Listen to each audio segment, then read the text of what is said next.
Okay, do you have a microphone? Because we're not hearing you very clearly, or at least I'm not.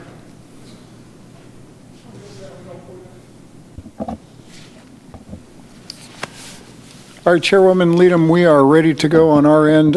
We have Director Havers that's going to be joining us by Zoom, and Director Jagodinsky will not be joining us this evening.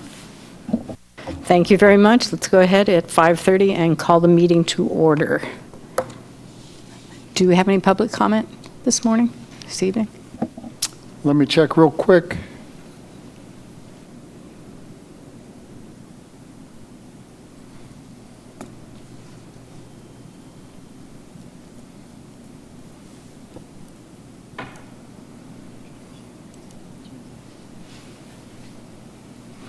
Ms. Allen, would you like to make a public comment? Oh, no, I didn't have anything to say. Sorry. I just messing on trying to figure out my screen. Oh, can you see what we're looking at on our screen? Looks like the meeting agenda. Yes. Yeah. Thank you. Okay, good. All right. Thank you for joining us, Ms. Allen. Thanks. I'd like to pop in and add something to the agenda here, and I'd like to introduce our newest member who is being approved this evening by the commission. How is it? I think excuse me. I think they are, in fact, looking at it again tonight. I think I've been told I get to come to the meeting, and sometime by the end of it, I ought to even get to vote. But I'm glad to be here. Thank you. So this is Ann Blair. Ann is going to be representing Bainbridge Island. Do you want to just give us a little background on you and the PFD? Well, I'm delighted to be back at this table, even though it's in a different chair. For those of you, I was just going to say, I can look down at Walt. It was, and we were just talking about how long ago, and I was able and served as the executive director when the PFD was formed. So I was the first one to sit in that particular chair and help shape it as it went along. And Walt was there at the time. Actually, many of you have hung around loyally with the same probably sort of interest and level of interest that I've held always. So it's a delight to be included this way. We are very happy to have Ann join us. So let's move on to number 3, approval of consent agenda. Mr. Executive Director.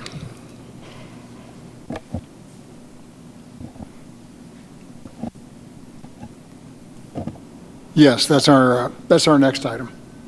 Okay, I guess that one's mine then. All right. Just motion to approve the consent agenda as presented. I'll second. Any comments? All in favor? Aye. I will abstain. Any opposed? All right. Consent agenda passes. Yeah, and let me check real quick, make sure that we've got Did you get Phil's vote? Director Havers. Director Havers, can you hear us? I can hear you. Can you hear me? Yeah. Now we Are you can. hearing me? can. Did you have approval of the consent agenda? Yeah. Are you not hearing me? No, I don't think we heard you, but it may have been That's over everybody okay. else. We Well, can hear you now fine, though. Yeah. We can hear Okay. you fine. Thank you. Okay. We're ready to move on.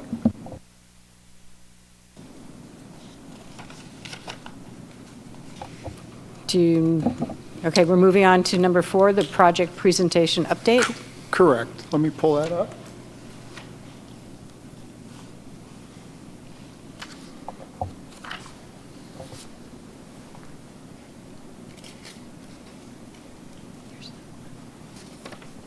Okay.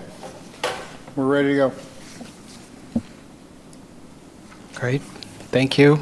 Thank you for giving me the time to be here. My name's Alex Wisniewski. I'm the Parks Director for Kitsap County.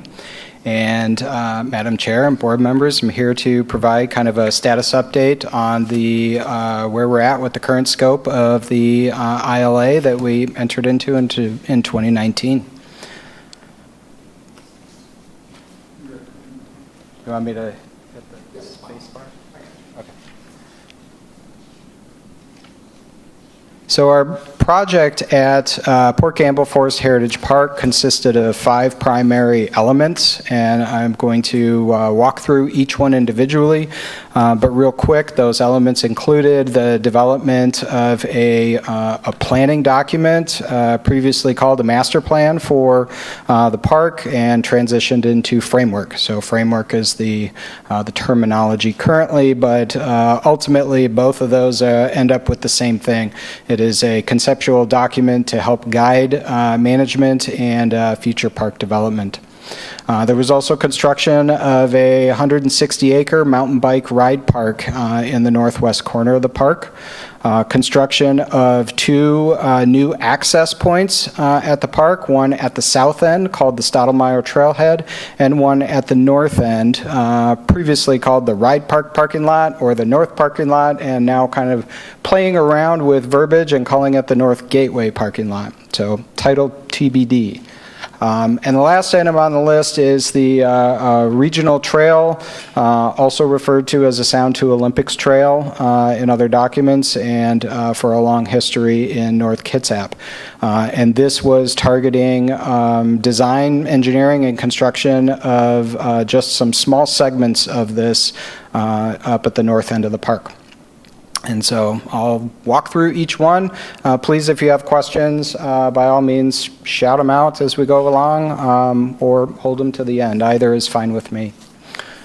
So the first one on here is the framework or the planning document. We completed this in large part in December of 2022. This was premised on a large amount of public outreach and engagement in 2021 and 2022. Very challenging at the time. You will recall we would not be standing in the same room together. Everything was virtual, and it was definitely a challenging time to engage with the public and get the feedback to help inform a park plan. Nonetheless, we did a lot of, it was supplemented with some surveys and some other public open houses, of course virtual, but it led into a really great document that we call the framework. The framework helps guide management practices and potential future development beyond what we're going to talk about today for the future of the park. Next item. So the mountain bike ride park was the next element that was completed, and this was done mid-year last year in 2023. It came in 2 different phases. Phase 1 was completed in 22, and then phase 2, which was the entirety of the ride park, completed in mid-2023. Upon opening, we are estimating, based on our partnership with the Evergreen Mountain Bike Alliance, who constructed the facility for us, and we currently have on contract for ongoing maintenance of the facility. So they're there practically every day. Estimating on the very low end, at least 3,000 visitors annually to the ride park, and very anecdotally, it draws from a wide berth. It pulls not only from our local area, but throughout the state, from Canada, throughout the region, and we've even had visitors there from out of the country beyond just Canada. So it is on the radar of the mountain biking community, which is pretty exciting. The Evergreen Mountain Bike Alliance, in addition to their maintenance efforts, they also provide education classes. They teach mountain biking in the park. And they, to date, since it opened in 23, have held 44 classes with 190 participants. And since that same time frame, they've held 15 volunteer-based work parties to help do maintenance of the facility to the tune of 1,426 volunteer hours.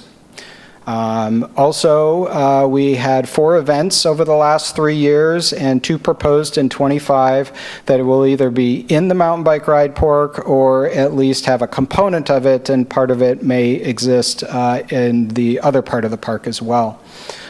These have also drawn in a lot of visitors from outside our area. In 22 and 23, there was a 3-day mountain bike festival, and this was part of the event took place on Port Gamble town site property, where they held the camping and they had vendors set up, and then the event itself also took place in the park. So a lot of a draw from people coming to visit and a stay in our area. And then a couple other events in 23 and 24 that are proposed to happen in 25 as well. So a lot happening at the Mountain Bike Ride Park. Next, please. Earlier this year, the public access, the Stottlemyre Trailhead at the south end of the park, came to a completion of construction and opened to the public. It is a smaller parking lot. It's about 2 acres in size, consists of 25 stalls and 5 pull-through spots for really premised on providing access for equestrian use into the park. And then in the design, there are some spaces reserved for future elements to be installed that were not part of the original scope, but to add a restroom facility and then add a ramp assisting mobility challenged folks to access and mount horses. So really cool. We'll add that into a future project. The regional trail had some hiccups along the way, if you'll recall. The original scope was to design and construct segments A and B that you see on the map up there, but due to expenses rising well beyond what was originally budgeted in 2019 because of topography and because of stream crossing mitigation expenses. We shifted away from constructing those segments. They became kind of unviable based on cost, and shifted over to segment E, which you'll see circled in red and circled in blue just a little bit further to the left there. Segment E has been completed, at least the red circled. So the red circled area follows alongside Carver Drive, which is a access road that goes through the Port Gamble town site, was built by Rainier, and it will be the primary entrance road coming into the north end of the park.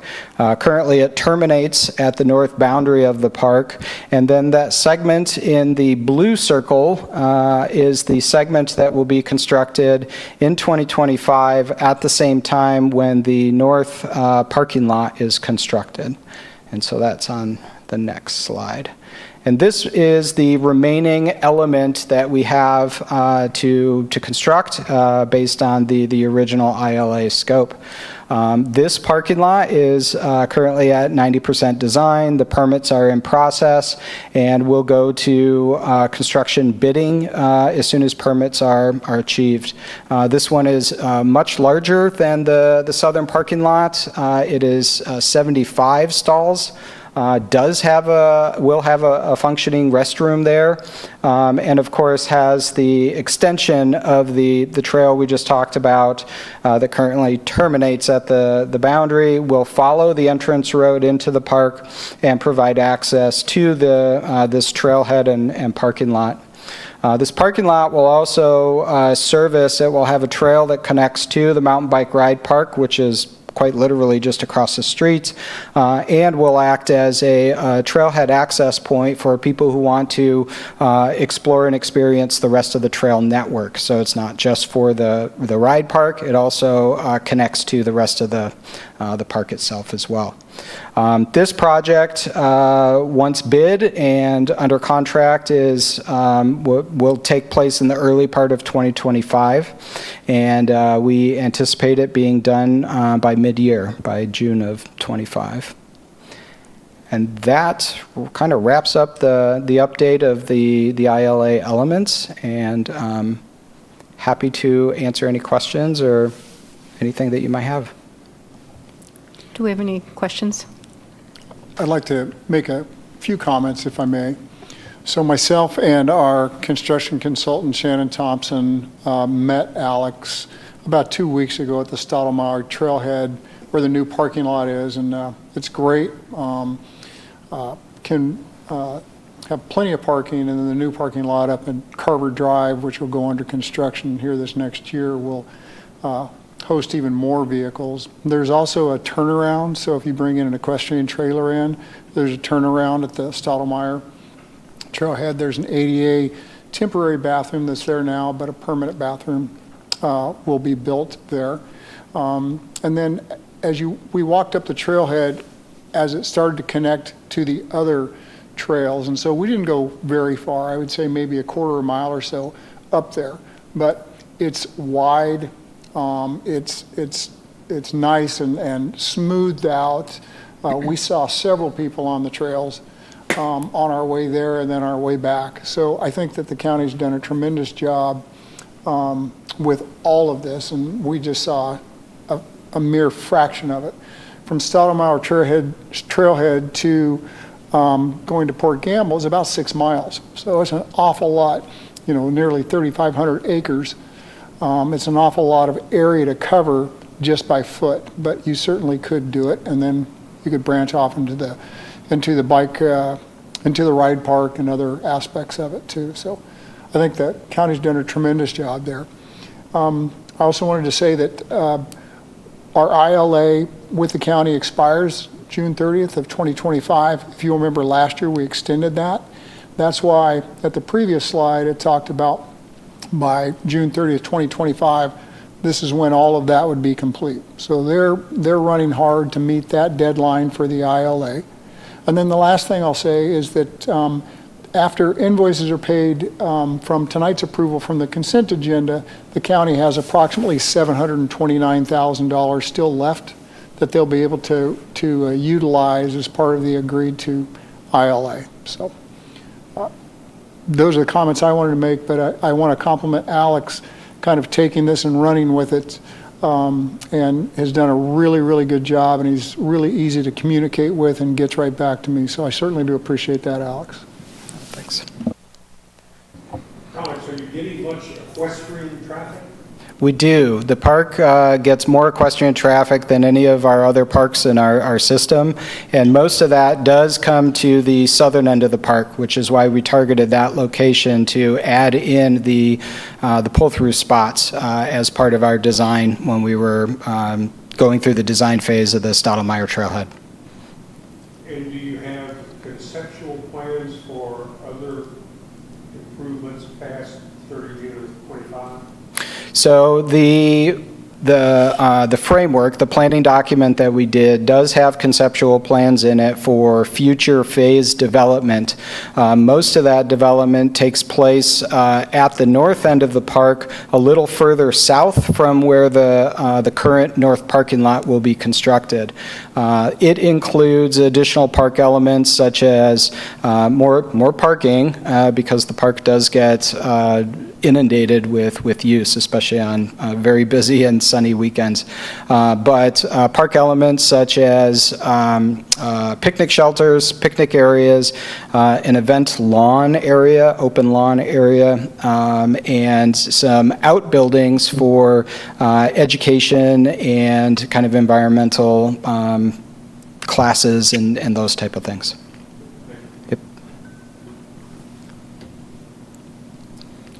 I will restrain myself, I hope, as this goes along, but wow. And that it's very impressive to someone coming to it newly, and I appreciate seeing the growth and the planning, and I mean, it's quite exciting. And I have neighbors and friends who spend a lot of time in the park, so it's being appreciated on many, many levels, but it's fun for me to get to see it. Thank you. Oh, that's great to hear. Thank you. Big thank you from us to the Kitsap Public Facilities District. We would not be here. This would not be possible without your support. So a big thank you right back at you. Any other comments, questions? I'll second that too. It's an exciting project, and I think there's a lot of pride in being involved with it. So thank you. Thank you. Thank you, Alex, very much. Madam Chairwoman, before we move on to the general business, if you'll indulge me, I want to go up to part of our financials, but specifically, I want to take a look at the sales tax rebate report for August and September. So let me pull that up here real quick.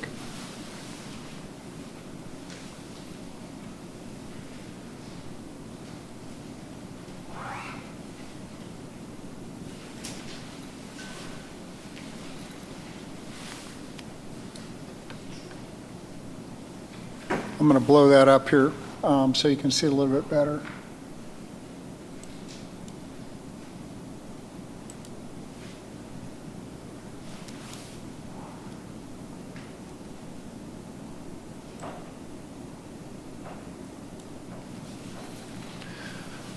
Okay, so if you take a look for August, we were down by nearly 2% from this time last year. But we really picked it up in September, and we are up by 6.3%. If you take a look at that, we did not hit 6.3% month-to-month average, a percentage above in all of 2023. And so we haven't seen that kind of a jump in a single month since 2022. So that's encouraging. We right now are averaging 1.7% for the year. Last year, we were at 1.4% growth from the year previous. We still have tried to track at 2%, so we're going to be below that on estimated revenue, unless we have some really good months in October, November, and December, and we very well may see that. But right now, we're below that at 1.7%. But what's encouraging is that last year, all of last year, we were 1.4%. So all in all, it's positive, and it looks like we're certainly swinging in a positive direction. So we'll keep an eye on it. Here within the next 2 or 3 days, I will get our October report, which is 2 months in the rear, so it will actually be reflecting the month of August. So. We're talking with 215, actually, it's our highest historical month. Correct, exactly right.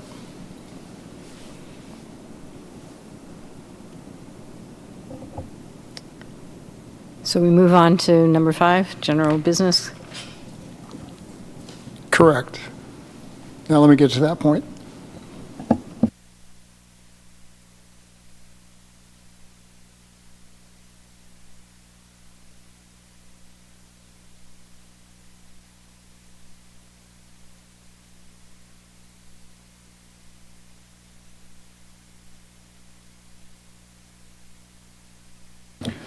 All right, for general business, good of the order, a few things that I wanted to make the board aware of.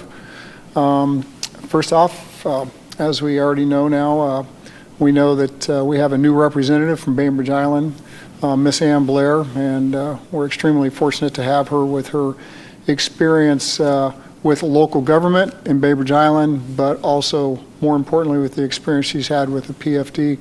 I personally have had an opportunity to sit on a committee with Miss Blair. It's been forever ago for Olympic College, and her and I were teamed up together, and we went and interviewed some business owners in Paulsville to ask about their thoughts about expanding the college for Olympic College up at the Paulsville campus. Seemed like forever ago, Ann, but so very fond memories of working with Ann on projects, and I'm really looking forward to working with her on the board now. And I certainly hope I can do her previous job justice, because she set the standard. I'm just trying to maintain it now. We're still working on, when I say we, myself and Moxie Solutions are still working on the employee handbook draft. The Board of Directors handbook draft is complete. We will have the employees handbook draft completed by the first part of November. At that time, we'll pull the policy committee together and we will start looking at that.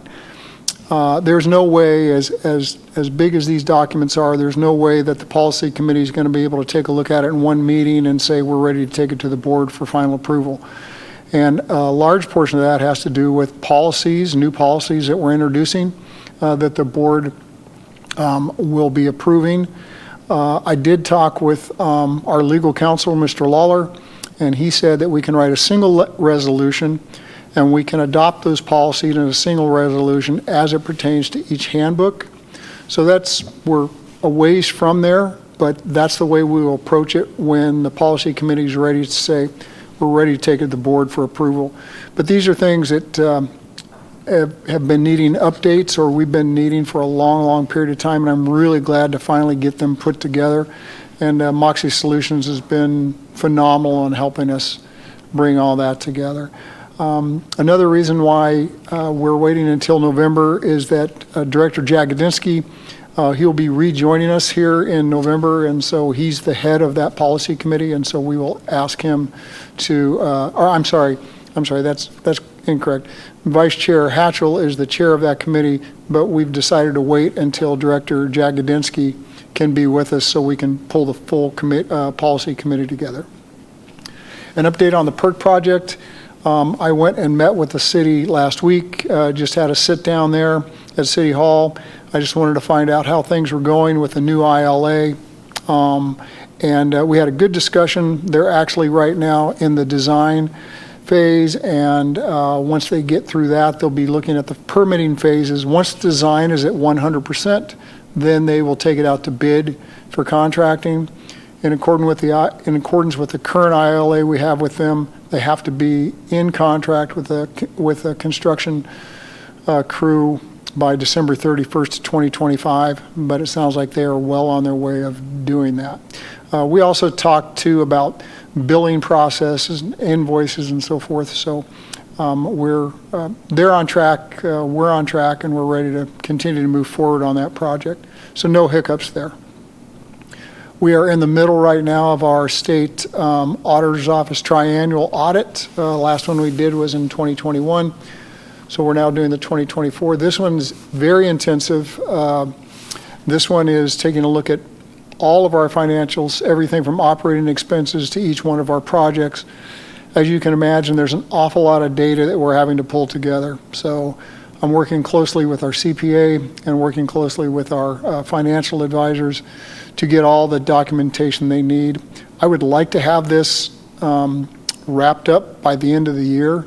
There's really no time limit on it. When they first reached to us, we had a preliminary talk, then we did a risk assessment, and now we're in the midst of gathering everything they're asking for. But I would like to try to get it done sooner rather than later, and I'd like to be able to report at our December meeting that the audit is done and have the audits report. So that's what I'm personally trying to get. So I'm working really hard to get all that information together for them right now. Finally, Finance Committee meeting, we will get together in November. I haven't set that date yet, but I will work with Treasurer Draper to find out when might be a good date for us to do that.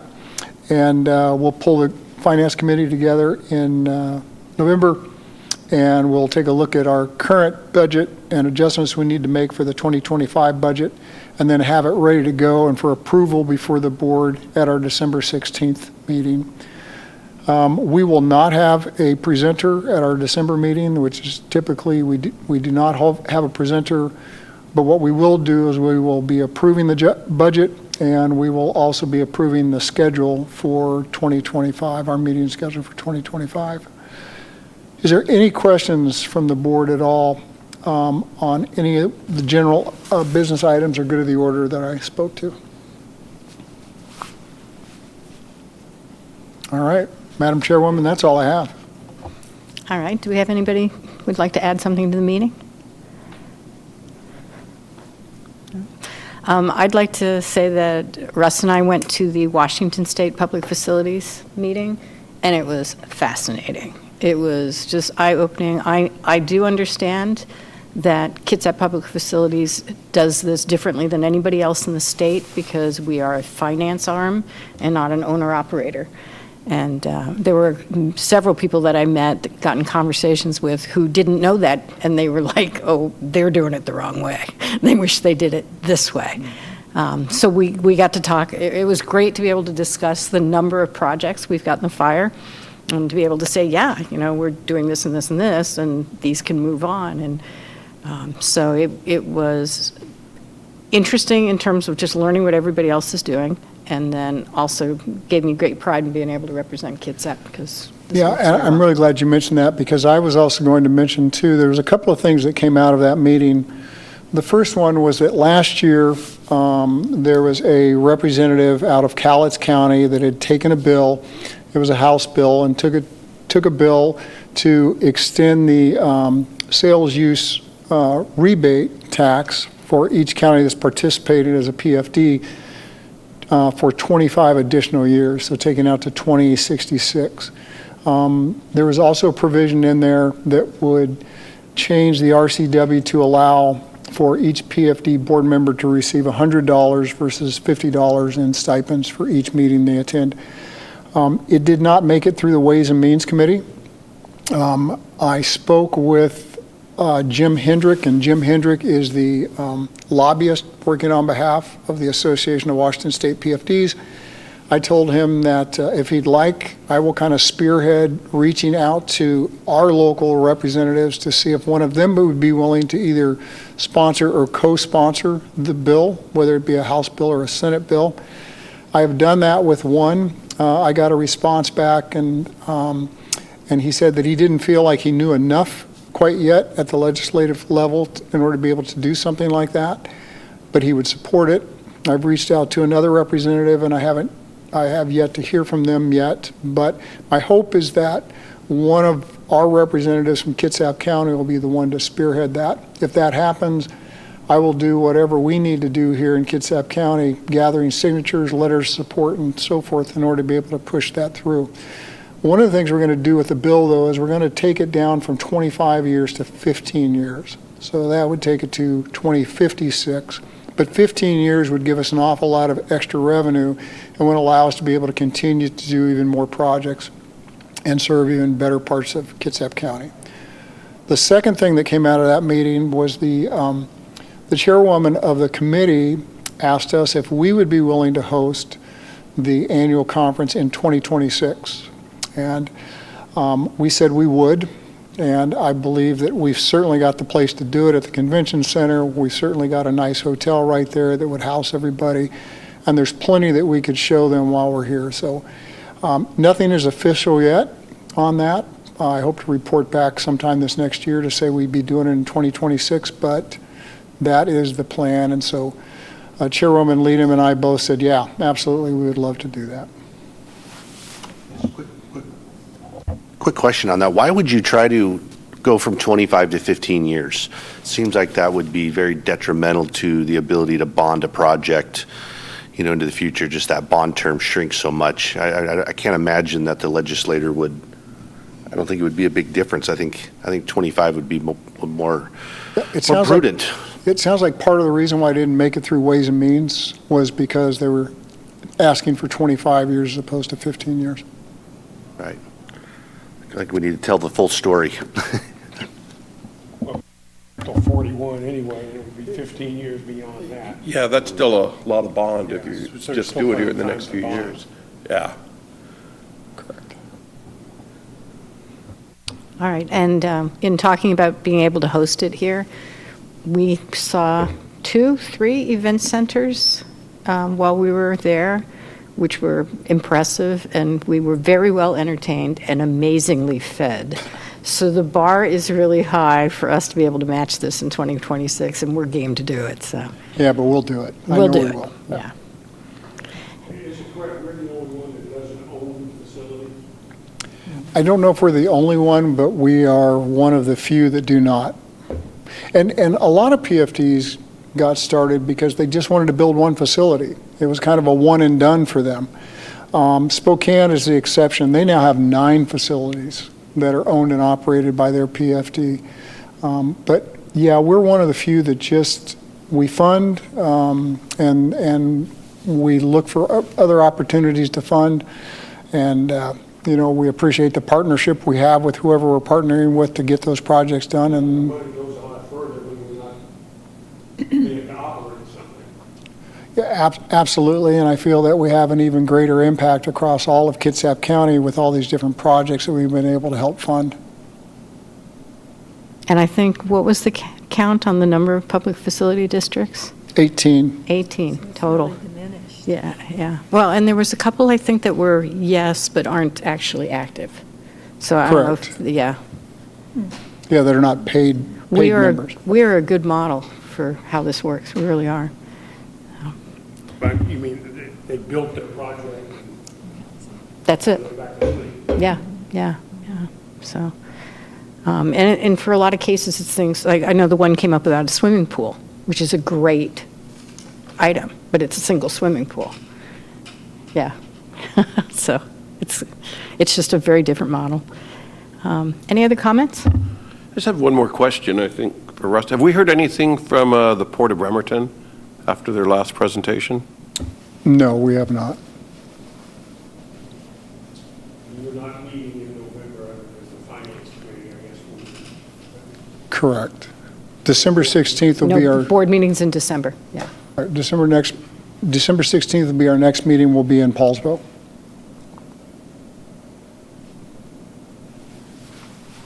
All right. Then at what time is it? 18? Oh, it's 51 degrees. At 6:06, I'll call the meeting adjourned. All right, thank you. Thank you, everyone.